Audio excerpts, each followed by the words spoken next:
Lagot kay Paulo, aktor nagpaparamdam kay Kim Chu. Nagbigay ng pahayag si Paulo Avellino patungkol sa ex ng aktres na si Kim Chu, na tila nagpapakita ng pag-aalala para sa kanya. Ayon kay Paulo, siya ay handang protektahan si Kim mula sa sinumang may balak na suron o pabagsakin ang reputasyon ng aktres.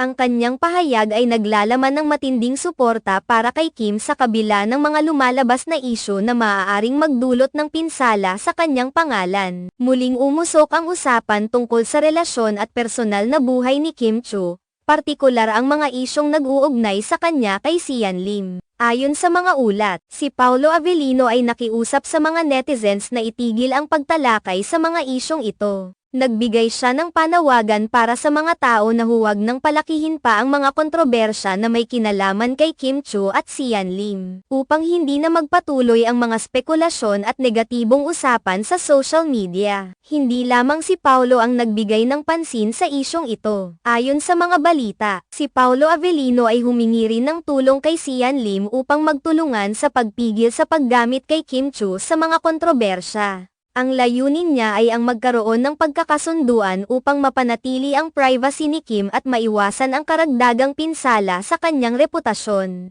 Ang kanyang hakbang ay tila isang pagnanais na makipagtulungan sa mga taong may koneksyon sa isyu, kabilang na si Sian, upang makamit ang isang mas tahimik na sitwasyon para kay Kim. Ang mga pangyayari ay nagpapakita ng pagnanais ni Paulo na tiyakin ang kapakanan ni Kim sa gitna ng mga umiiral na isyu. Sa kanyang mga pahayag, layunin niyang ipakita na hindi siya magdadalawang isip na ipagtanggol si Kim laban sa anumang mga pahayag o aksyon na naglalayong sirain ang kanyang pangalan. Ang ganitong uri ng suporta mula sa isang kaibigan o kapwa-artista ay mahalaga, lalo na sa panahon ng mga pagsubok. Sa kabilang banda, ang pag-aalala ni Paulo Avellino at ang kanyang pagsisikap na hikayatin ang mga netizens at mga taong konektado sa isyu ay maaaring magbigay daan sa mas maayos na pag-uusap at pagresolba ng mga hindi pagkakaintindihan. Sa kanyang mga panawagan, makikita ang kanyang dedikasyon sa pagtatanggol sa mga taong mahalaga sa kanya at sa pagtulong na mapanatili ang maayos na relasyon sa mga kapwa niya artista.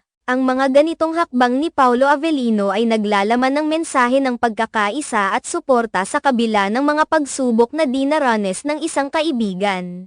Ang kanyang pagtulong upang mapanatili ang privacy at reputasyon ni Kim Chu ay nagpapakita ng kanyang malasakit at responsibilidad bilang isang kaibigan at kasamahan sa industriya. Ang mga ganitong uri ng suporta ay maaaring magdulot ng positibong epekto sa kapwa-artista, lalo na kapag ang kanilang personal na buhay ay naisasangkot sa mga kontrobersya. Ang mga pangyayari ay nagsisilbing paalala sa lahat na ang mga isyu sa social media ay maaaring magkaroon ng malaking epekto sa buhay ng mga tao. At ang pagkakaroon ng mga kaibigan at kasamahan na handang magbigay ng suporta ay mahalaga sa mga panahong ito. Ang pagkakaisa at pagtutulungan sa pagitan ng mga artista at kanilang mga taga-suporta ay mahalaga upang mapanatili ang kanilang magandang reputasyon at upang masiguro na ang kanilang privacy ay mapangalagaan.